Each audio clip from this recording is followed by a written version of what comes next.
not doing too bad. You're fantastic. So you are, just in case you forgot, you're 89 years old.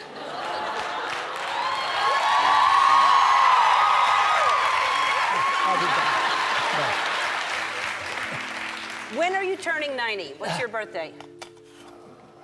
I don't think. What really happens when the spotlight fades, even for a legend? At 95, Clint Eastwood isn't living in luxury or loud celebration. He's alone in vast mansions, surrounded by silence and fading memories. Once Hollywood's toughest icon, now he walks slowly through empty halls, his films playing to fans while he barely watches. This isn't just aging, it's a haunting transformation from hero to recluse.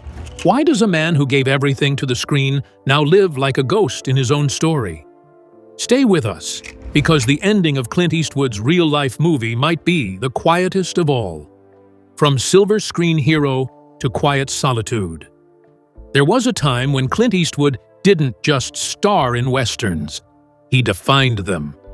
He wasn't playing the cowboy. He was the cowboy. Stoic, sharp-eyed, always a step ahead of danger. For decades, he stood as the symbol of American grit. Unapologetic, iron-willed, larger than life. But now, at 90, the man who once rode into dusty towns and shot his way into cinema history spends his days in near-total solitude. He's no longer seen on movie sets or behind the camera calling shots. The man who once directed Oscar-winning films into his 80s has gradually stepped away from the spotlight. These days, he resides in Carmel by the Sea, a coastal town he once served as mayor, far removed from the chaos of Hollywood. Friends say he enjoys the quiet now. He walks the beach, listens to jazz, feeds the birds, sometimes takes slow drives through the hills. But the stillness is undeniable. The days are long. The visitors are few. The phone doesn't ring like it used to. It's like he's in the last scene of a western, said one longtime acquaintance. Just the wind, the dust, and the man who outlasted everyone. And while he's still sharp, still proud, something about his presence feels ghostly, like a legend watching his own shadow fade across the landscape he once ruled.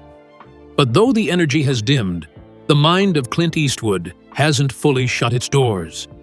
In fact, it may be the last piece still burning bright. His body may be fading, but his mind remains sharp. Age has not been kind to Clint's body. His movements are slow now, deliberate. The same man who once climbed mountains in the Eiger Sanction or rode horseback across deserts in high plains, Drifter now takes his steps with care. Time has bent his spine, thinned his frame, and drawn deep lines across a face once chiseled with steely defiance. But speak to him, and you'll see. The fire's still there. Clint Eastwood's mind is intact. He still remembers the details of every shoot, every scene, every battle he fought behind and in front of the camera. When he speaks, it's soft, but the words carry weight. You don't interrupt Clint Eastwood. You listen. At rare public appearances, film tributes, lifetime achievement ceremonies, he shows up in a tailored suit, sits front row, and nods graciously. But he avoids the spotlight. He gives short, thoughtful answers, never theatrical, always direct. He doesn't waste words, one interviewer said. He speaks like someone who knows exactly how few words are left. Behind the scenes, he still reads scripts now and then, still offers notes to trusted producers. But the days of running a set, barking orders, or crafting long monologues under the hot sun are long behind him. These days, his intellect is more of a quiet engine. He reads history. He rewatches old documentaries. He spends hours alone in his study. But it's not sadness. It's surrender. A graceful exit from a world that demanded so much. And while his body may be slowing down, there's one thing that reminds him of who he was and what he left behind. The places he once filled with life are now echoes of his past. The echoes of an empty mansion, Clint Eastwood owns several homes, mansions, retreats, sprawling estates. But what strikes most people isn't the grandeur, it's the silence. His Carmel estate sits above the ocean cliffs, kissed by salty wind and shadowed by cypress trees. His Bel Air mansion, once a hub for parties and screenings, now hosts mostly caretakers. Lights flicker on at night, but the rooms remain untouched. The grand pianos go unplayed. The home theaters stay dark. One visitor, invited for a private dinner, later said, "You can feel the history in the walls, but not the laughter." These homes are not just houses. They are stages, sets frozen after the director yelled "cut." Rooms once filled with family and film crew and dialogue now sit in a kind of cinematic limbo. Occasionally, Eastwood moves between them. He'll stay in Carmel for months, then retreat to Sun Valley or Bel Air. But he travels less and less. The homes remain pristine, yet unlived in, like memory museums for a man still alive but no longer playing the lead. And in those long, quiet halls, what lingers isn't just silence. It's the weight of a legacy and the cost of a life lived on camera. But even as his homes grow quieter, the fortune they sit on still speaks volumes. His millions, now just maintenance. Clint Eastwood is worth hundreds of millions, maybe more. Real estate, royalties, decades of box office hits. And yet, for someone so wealthy, his life has taken on a strikingly modest tone. He doesn't flaunt it, never did. Even now, his clothes are simple, his habits humble. But his properties tell another story. Lavish, expansive, expensive to maintain. From the iconic Mission Ranch to his beloved golf club in Carmel, the upkeep is relentless. Caretakers, landscapers, restoration teams, all working to preserve the empire of a man who rarely uses it anymore. But Clint won't sell, won't downsize, won't let go. "I don't buy anything I don't love," he once said. And love, it seems, is reason enough to hold on, even as the walls gather dust. The Mission Ranch alone stands as a symbol of that stubborn romance. Once restored with Clint's own money and hands, it's now a luxury inn, a restaurant, a snapshot of old California charm. But ask the staff how often he visits, and the answer is always the same. Not much anymore. The ranch, the clubs, and the homes, they're monuments now.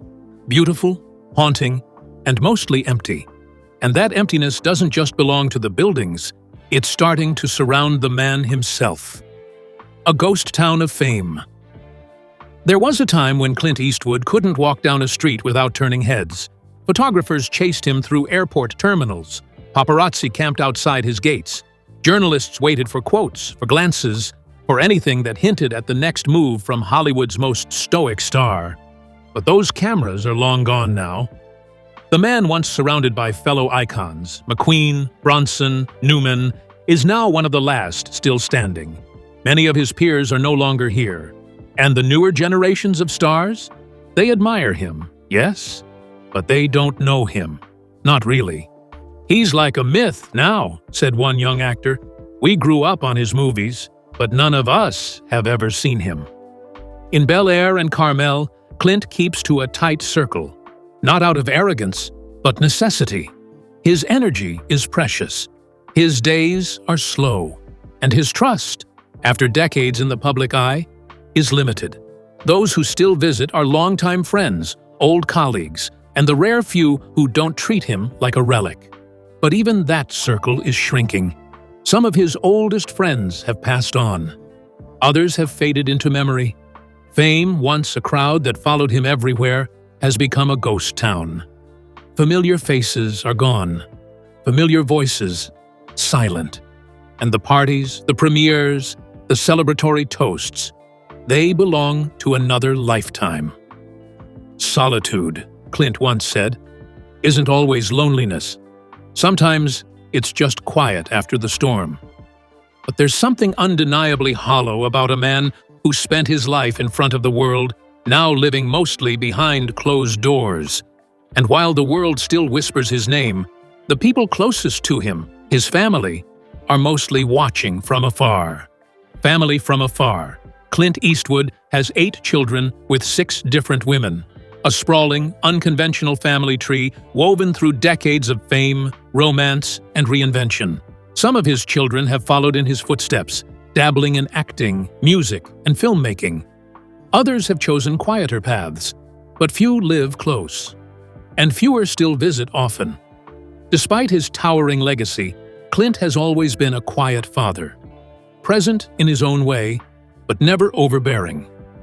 He showed love through respect, not routine. He didn't hover. He didn't push. And over the years, that created a delicate distance between him and his children, an emotional space that was never quite bridged. He's not the kind of dad who calls just to talk, one of his children reportedly said. But when you need him, he's there. There are no public family feuds, no tabloid meltdowns, just a sense of space, of aging branches on a family tree that grow in separate directions. Clint's relationships with his children are cordial, respectful, sometimes affectionate, but rarely close in the traditional sense. They've been seen together at red carpets, premieres, and birthdays. But behind the scenes, he often eats dinner alone, reads alone, sits in silence, thinking about a life that sped by too fast. He's proud of his children. But pride isn't the same as presence. And time, once abundant, is now running short. In the stillness of his homes, with only the wind and the ticking of old clocks for company, there's a question that echoes louder than any gunshot ever fired in his films. Did I give enough to the people who mattered most? And in that silence, the regrets begin to speak. Haunted by regrets? Clint Eastwood built a legacy out of restraint. His characters rarely cried. They didn't apologize. They didn't explain. They just acted. And in many ways, Clint lived the same way. Stoic, controlled, focused on the next project, the next role, the next challenge. But now, at 95, the scripts have stopped. The scenes are over. And there's nothing left but time. Time to think about what he said and what he didn't. People close to him say he's never been one to dwell. He doesn't wallow. He doesn't open up easily. But as the years have passed and the crowds have faded, something has changed. He reflects more now. He remembers. And some of those memories are heavy. He's spoken before quietly, never theatrically, about his mistakes. Missed birthdays, missed calls, burned bridges. The difficulty of balancing fame and fatherhood. The toll that ambition takes on intimacy. I've made my share of mistakes, he once admitted in an interview. But I tried to keep moving forward. And he did. But forward doesn't mean untouched. Now, as he walks alone through his vast gardens, or sits with jazz humming in the background, those thoughts return. The relationships that never fully healed. The lovers who left. The children he might have known better, if only life had moved a little slower. The regrets don't scream. They whisper, and they follow him, room to room, in the empire he spent a lifetime building. An empire that piece by piece is beginning to gather dust. A private empire. Now gathering dust. Clint Eastwood never built a traditional empire. His was made of open landscapes, wide shots, slow tension, and silent stares. But in the real world, his legacy stands in bricks, beams, and breathtaking views. From the quiet elegance of his Bel Air mansion to the rustic charm of his Mission Ranch in Carmel, from his once thriving golf club to estates in Sun Valley and Hawaii, Clint Eastwood created a physical world around himself, vast and cinematic. But today, many of those properties stand mostly empty. Nature has begun to reclaim what man built. Ivy grows over once pristine fences. Ocean mist corrodes old fixtures. Paint peels. Grass thickens. The wind blows through open verandas where laughter used to echo. Caretakers still maintain them. Lights still flicker on at dusk. Rooms are cleaned. Beds are made. But it's all a performance now, without an audience. They're like movie sets, one visitor said. Beautiful, perfectly arranged, but missing their leading man. Clint rarely visits most of them anymore. His energy is limited, his travel cautious. He chooses stillness now. The places he once built to entertain, host, and inspire now serve as quiet reminders of everything that once was. And with every passing day, the empire he built fades a little more into memory. Carmel, the town that still remembers. Clint Eastwood may have drifted from the spotlight, but in one small town, his legend still lingers like salt in the sea air. Carmel by the Sea isn't just where Clint lives, it's part of who he is. He first discovered it in his army days, fell in love with its charm, and made it his refuge from the madness of Los Angeles. In the 1980s, he did more than just settle there. He fought for it, literally running for mayor to preserve the town's character. And he won, not as a movie star, but as a man of the people.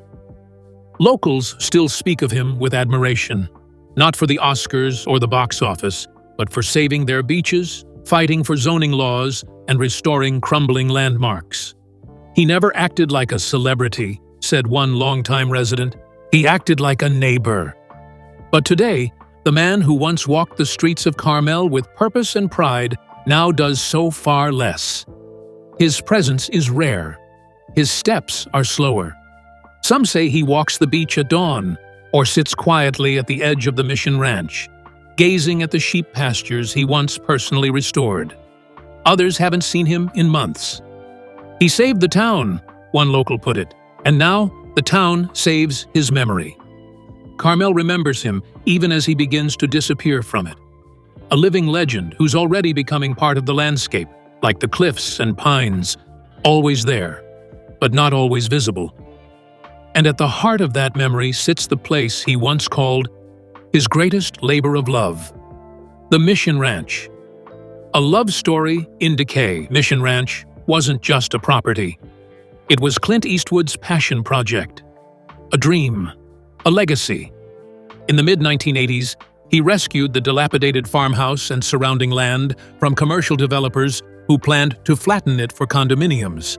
Instead, he restored it to its 1800s glory, barns, bungalows, and all. He turned it into a working ranch, a restaurant, an inn. And he did it with care, not ego. It was his way of preserving history, one architect said. He didn't want to just build something, he wanted to bring something back to life. For years, Clint could be seen dining there with guests, walking the grounds, even pitching in on repairs. It was his escape, his pride, his heartbeat. But now, guests still come. Music still plays on jazz nights. The food still draws locals. But Clint is mostly absent. Staff politely smile when asked if he'll be dining that night. The answer is almost always no. Some who visit don't even realize it was ever his. Others still look around, hoping to catch a glimpse. The Mission Ranch runs smoothly without him, but something is missing. The spirit of the man who saved it now only lingers in black and white photos on the walls. It was once the soul of Carmel. Now it's a tribute, quiet and beautiful, but fading. And it's not the only piece of his dream that stands still, waiting for footsteps that rarely come. That unfinished gulf, dreams. Clint Eastwood never stopped chasing new dreams. Even in his later years, he poured energy, time, and money into building something lasting, something that would outlive him. That vision became the Tehama Golf Club. Nestled in the hills above Carmel, the club was designed to reflect Clint's love for nature, privacy, and understated luxury. It wasn't about fame, it was about peace. A place for friends, for family, for passion. He played there often in the early years. teed off with industry elites and old friends. It was, for a time, his sanctuary. But now, the course is quiet. The staff still keep things pristine. Greens are clipped. Paths are cleared. Members still play. But the founder no longer does. His private suite, once carefully designed to reflect his taste, wood, leather, art, and jazz, sits unused. His golf clubs, reportedly still stored on site, gather dust in the shadows. One club member said, "It's still Clint's place, but without him, it's like the whole course went quiet." The dream didn't die. It just slowed, stalled by age and time. And while his empire rests in golf clubs and ranches, his real fortress, his last true haven, sits behind gates in Bel Air, elegant but eerily still. Bel Air, a fortress of loneliness. If Mission Ranch is Clint's heart and Tehama is his dream, then his Bel Air mansion is something else entirely. It's where silence lives. Tucked into the lush hills above Los Angeles, Clint's modern mansion is a masterwork of architecture and restraint. Glass walls overlook the city skyline. Polished stone floors, clean lines, minimalist decor. It's beautiful, flawlessly designed, but almost clinical in its perfection. And it's empty. Visitors describe it as peaceful, but heavy. Not sad, exactly. Just still, as if it was designed more for thinking than for living. The home theater, once imagined as a private cinema for a man who spent his life in film, hasn't played a movie in months, maybe years. The pool glimmers under the sun, but hasn't seen a ripple. The dining room table is always set for one. This isn't a house built for parties. It's a place to disappear. Sometimes it feels like the house is just waiting, said a former staff member, waiting for footsteps that never come. It's beautiful, but beauty can be lonely. And Clint Eastwood, the man who once filled stadiums with applause and screens with fire, now lives in a home filled mostly with quiet. Lost in his own legacy, Clint Eastwood's name still flashes across silver screens and streaming menus like a monument carved in celluloid. His films play on late-night cable, his face appears in retrospectives, and his voice, gravelly, restrained, iconic, echoes through classrooms where young filmmakers study his work like scripture. His quotes are etched into pop culture. His squint, that unmistakable scowl beneath the brim of a hat, still gets cheers in theaters decades after it first appeared. To the world, Clint Eastwood is ageless.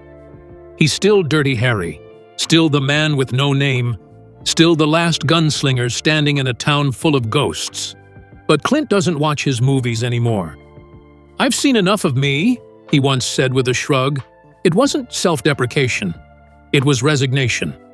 A quiet distancing from a life that's become legend. He doesn't sit in his private theater and relive his greatest moments.